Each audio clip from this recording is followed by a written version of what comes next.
നമസ്കാരം, സുധീഷ് ചെമ്പശ്ശേരിയാണ്. അപ്പോൾ ഞാനെന്നുള്ളത് കുന്നീശ്വരം ശിവക്ഷേത്രത്തിലാണ് കേട്ടോ. ഇത് പാലക്കാട് ജില്ലയിൽ മംഗലാംകുന്ന് എന്ന് പറഞ്ഞ സ്ഥലത്ത് നിന്ന് മണ്ണാർക്കാട്ട് ഒറ്റപ്പാലം റൂട്ടിൽ ആണ് ഈ ക്ഷേത്രം സ്ഥിതി ചെയ്യുന്നത്. കിണാശ്ശേരി എന്ന് പറഞ്ഞ സ്ഥലത്താണ് ഈ ക്ഷേത്രം.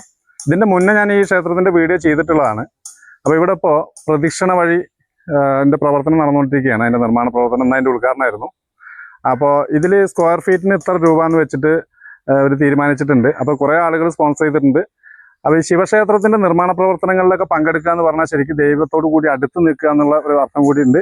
അപ്പോൾ അങ്ങനെ ഇപ്പോൾ ശിവക്ഷേത്രം പറഞ്ഞു കഴിഞ്ഞാൽ ഇത് പടിഞ്ഞാട്ട് തിരിഞ്ഞിരിക്കുന്ന ശിവനായതുകൊണ്ട് തന്നെ ഒരുപാട് ചൈതന്യവും ഇതുള്ളൊരു ക്ഷേത്രം. ഈ നിർമ്മാണത്തിൽ പങ്കാളിയാവാൻ താല്പര്യമുള്ള ആളുകൾ ഉണ്ടെങ്കിൽ തീർച്ചയായിട്ടും ഞാൻ ഈ ക്ഷേത്രത്തിൻ്റെ കോൺടാക്ട് നമ്പർ ഇതിൻ്റെ അടിയിൽ ചേർക്കാം. അപ്പോൾ അതിൽ വിളിച്ചു കഴിഞ്ഞാൽ നിങ്ങൾക്ക് അതിൻ്റെ കാര്യങ്ങൾ അറിയാൻ സാധിക്കും. അപ്പോൾ നമുക്ക് ഇവരോട് അതിൻ്റെ കാര്യങ്ങൾ ചോദിക്കാം.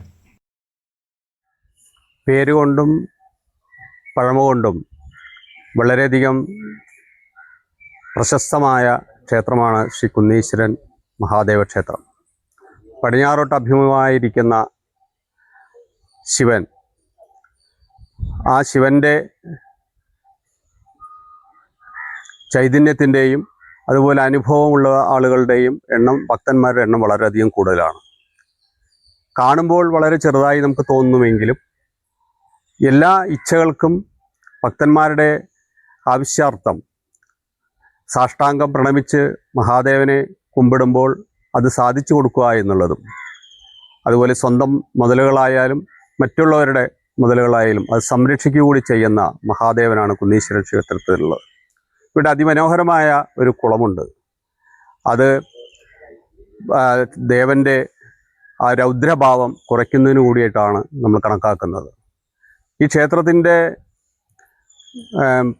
പണികൾ നടന്നുകൊണ്ടിരിക്കുകയാണ്. അതിൽ ആദ്യമായിട്ട് ഇവിടെ ചെയ്തുകൊണ്ടിരിക്കുന്നത് വെട്ടുകല്ലിൽ തീർത്തിട്ടുള്ള പ്രദക്ഷിണ വഴിയാണ്. ഈ പ്രദക്ഷിണ വഴിയുടെ ശിലാസ്ഥാപന കർമ്മമാണ് ഇന്ന് നടന്നിട്ടുള്ളത്.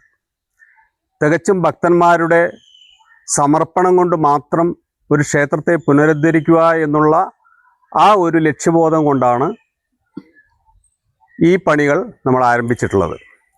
ഭക്തന്മാരുടെ നിറഞ്ഞ പങ്കാളിത്തം, ഭക്തന്മാരുടെ അർപ്പണബോധം, ക്ഷേത്രത്തിലേക്കുള്ള അവരുടെ വരവ്, ഇതെല്ലാം കണക്കാക്കിയാണ് ഇങ്ങനൊരു പദ്ധതി ഭക്തന്മാർക്കായിട്ട് വേണ്ടി ദേവന് ഇത്രയും കാര്യങ്ങൾ നമ്മൾ ചെയ്തു വയ്ക്കുക. യഥാർത്ഥത്തിൽ ദേവന് കൃത്യമായിട്ട് എന്തെങ്കിലും വേണോ ചോദിച്ചാൽ ദേവനെല്ലാം ഉള്ള ആളാണ്, നമുക്ക് തരുന്ന ആളാണ്. പക്ഷേ നമ്മൾ എന്തെങ്കിലും ദേവന് വേണ്ടി ഈ മനുഷ്യജന്മത്തിൽ ഒരു ശിവക്ഷേത്രം പുനരുദ്ധരിക്കുവാനും നവീകരിക്കാൻ കഴിയുന്നതാണ് നമ്മൾ ചെയ്യുന്ന ഏറ്റവും വലിയ ഭാഗ്യം. ദേവാംശമുള്ള ആളുകൾക്ക് മാത്രമേ ഇതിൽ പങ്കെടുക്കാൻ കഴിയുള്ളൂ. ആ ദേവാംശമുള്ളവരായി തീരുവാൻ നിങ്ങൾ ഓരോരുത്തരെയും ക്ഷേത്രത്തിലേക്ക് ക്ഷണിച്ചുകൊള്ളുന്നു.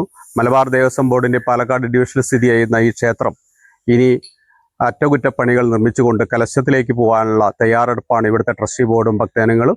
അതിനെല്ലാവിധ സാന്നിധ്യവും സഹായങ്ങളും ഈ ക്ഷേത്രത്തിൽ നൽകണമെന്ന് അഭ്യർത്ഥിച്ചുകൊള്ളുന്നു. മലബാർ ദേവസ്വം ബോർഡിൻ്റെ പാലക്കാട് ഏരിയയിൽപ്പെടുന്ന ഒറ്റപ്പാലം ഡിവിഷനിലുള്ള ക്ഷേത്രമാണ് ശ്രീ കുന്നീശ്വരം മഹാദേവ ക്ഷേത്രം. ഐശ്വര്യകല തുളുമ്പി നിൽക്കുന്ന മഹാദേവൻ്റെ പ്രതിഷ്ഠയാണ് ഇവിടെയുള്ളത്. ഇവിടെ എത്തുന്ന ഭക്തജനങ്ങൾക്ക് പൂർണ്ണമായി അനുഗ്രഹ കല ചൊരിയുന്ന ഒരു ഭാവത്തിലാണ് ഭഗവാൻ ഇരിക്കുന്നത്. അതുകൊണ്ട് തന്നെ ഈ പ്രദേശത്തെ ആളുകളൊക്കെ തന്നെ നാട്ടിലെ തേവരായി കാണുന്ന ഈ ദേവനെ തൊഴുന്നതിനും അനുഗ്രഹം വാങ്ങിക്കുന്നതിനുമായി ഇവിടെ എത്തിച്ചേരുന്ന പതിവുണ്ട്. ഈ ക്ഷേത്രത്തിൻ്റെ കാലപ്പഴക്കത്താലുണ്ടായ ജീർണതകൾ പരിഹരിക്കുക എന്നതാണ് ഇവിടുത്തെ ട്രസ്റ്റി ബോർഡും ക്ഷേത്ര സമിതിയും അതേപോലെ തന്നെ ദേവസ്വം ബോർഡൊക്കെ ഏറ്റെടുത്തിട്ടുള്ളത്. അതിൻ്റെ ഭാഗമായാണിപ്പോൾ പ്രദക്ഷിണ വഴി വെട്ടുകല്ലുകൊണ്ട് വിരിക്കുന്ന പ്രവൃത്തി ഇന്നിവിടെ മലബാർ ദേവസ്വം ബോർഡിൻ്റെ ഏറെ ബഹുമാനായ ചെയർമാൻ ശ്രീ ദണ്ഡമാണി മാസ്റ്റർ എന്നിവിടെ ഉദ്ഘാടനം നിർവഹിച്ചിട്ടുള്ളത്. 2200 സ്ക്വയർ ഫീറ്റ് പ്രവൃത്തിയാണ് നമ്മളിന്ന് തുടങ്ങിയിട്ടുള്ളത്. ഏതാണ്ട് 3000-ഓളം കല്ല് വെട്ടുകല്ല് ഉപയോഗിച്ചാണ് പ്രവൃത്തി പൂർത്തീകരിക്കാൻ ഉദ്ദേശിക്കുന്നത്. ഇതിന് സ്ക്വയർ ഫീറ്റ് 250 രൂപ ചെലവ് വരും എന്നാണ് നമ്മൾ പ്രതീക്ഷിക്കുന്നത്. അപ്പോൾ സ്വാഭാവികമായിട്ടും നമ്മൾ ക്ഷേത്രത്തിൻ്റെ സാമ്പത്തിക സ്ഥിതി വളരെ മോശമാണ്. അതുകൊണ്ട് തന്നെ നമ്മൾ ഭക്തജനങ്ങളുടെ വലിയ സഹായം പ്രതീക്ഷിക്കുകയാണ് ഇതിൻ്റെ പ്രവൃത്തി പൂർത്തീകരിക്കുന്നതിന് വേണ്ടി. മലബാർ ദേവസ്വം ബോർഡിൽ നിന്നും ഈ പ്രവൃത്തിയിലേക്ക് ഒരു നിശ്ചിത തുക ഗ്രാൻഡായിട്ട് അനുവദിച്ചു തന്നിട്ടുണ്ട്. അതുകൂടാതെ തന്നെ ഈ പ്രവൃത്തിയുടെ പൂർത്തീകരണത്തിന് ഏതാണ്ട് 6 ലക്ഷത്തിന് രൂപ മേലെ ചെലവ് വരുന്ന പ്രവൃത്തിയായതുകൊണ്ട് തന്നെ നമുക്ക് ഏതാണ്ട് 4 ലക്ഷം രൂപയെങ്കിലും ഭക്തജനങ്ങളിൽ നിന്ന് സമാഹരിച്ചുകൊണ്ട് ഈ പ്രവൃത്തി പൂർത്തീകരിക്കാനാണ് ഉദ്ദേശിക്കുന്നത്. ക്ഷേത്രവുമായി ബന്ധപ്പെട്ട് പ്രവർത്തിക്കുന്ന ട്രസ്റ്റി ബോർഡും അതുപോലെ കമ്മിറ്റികളൊക്കെ തന്നെ വളരെ സജീവമായി തന്നെ ഈ ക്ഷേത്രത്തിന് ഉന്നമനവുമായി ബന്ധപ്പെട്ട പ്രവർത്തികളിൽ വ്യാപൃതരായിട്ടുള്ളതാണ്. ഇതിൻ്റെ കൂടെ തന്നെ നമുക്ക് ക്ഷേത്രത്തിൻ്റെ ചുറ്റമ്പലത്തിൻ്റെ നവീകരണ പ്രവൃത്തികൾ ഏറ്റെടുക്കാനുണ്ട്. കലപ്പഴക്കത്താലുണ്ടായ ജീർണതകൾ പരിഹരിക്കാനുണ്ട്. ഇതൊക്കെ ചെയ്ത് നേരത്തെ ചെയർമാൻ പറഞ്ഞ പോലെ ഇതിന് നവീകരണ കലശ നടത്തുക എന്ന ലക്ഷ്യം തന്നെയാണ് ദേവസ്വത്തിൻ്റെ ട്രസ്റ്റി ബോർഡിനും അതേപോലെ തന്നെ നാട്ടുകാർക്കും ക്ഷേത്ര സമിതിക്കും ഒക്കെ ഉള്ളത്.